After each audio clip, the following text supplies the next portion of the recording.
Hello guys, কি অবস্থা, কেমন আছো? আশা করি সকলেই ভালো আছো। আমি আছি তোমাদের সাথে মারুফিস ব্যাগ। তো এই যেই পরিমাণ বাতাস ভাই, বুঝছো, মানে আমার ওই জঙ্গলটার ভিতরে প্রচুর পরিমাণে বাতাস, খুব ভালো লাগতেছে।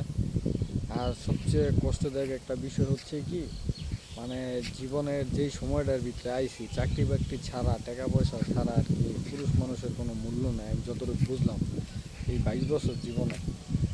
মানে আমরা তো আর অত বড় লোক না, আর হাই সোসাইটির ফ্যামিলির পোলাপানও না, মিডল ক্লাস একটা ফ্যামিলির পোলাপান আমি।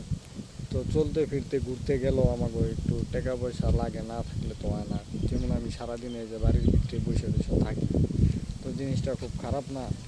মানে চিন্তা করতেছি চাকরি বাকরি করতে হইব। তো তোমাদের কাছে একটা রিকোয়েস্ট, সবাই আমার জন্য দোয়া করবা, যাতে বেশি কিছু না, আমরা তো আর অত পড়াশোনা করি নি ভালো করে, বা ভালো চাকরি ডিজার্ভও করি নি।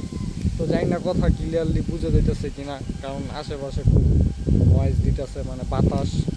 তো এই কারণে দেখতেছো কাছে গাছপালা লড়তেছে। তো আমার কষ্টটা তোমাকে কাছে শেয়ার করার উদ্দেশ্য হয়েছে, সবাই দোয়া করবা যাতে একটা চাকরি বাকরি পাই কিনা। তো এতটুকুই। আর আমার বাড়ির দিক দিয়ে পরিবেশটা ভাই, আমি তো ভাই টেনশনে শুকাই গেছি।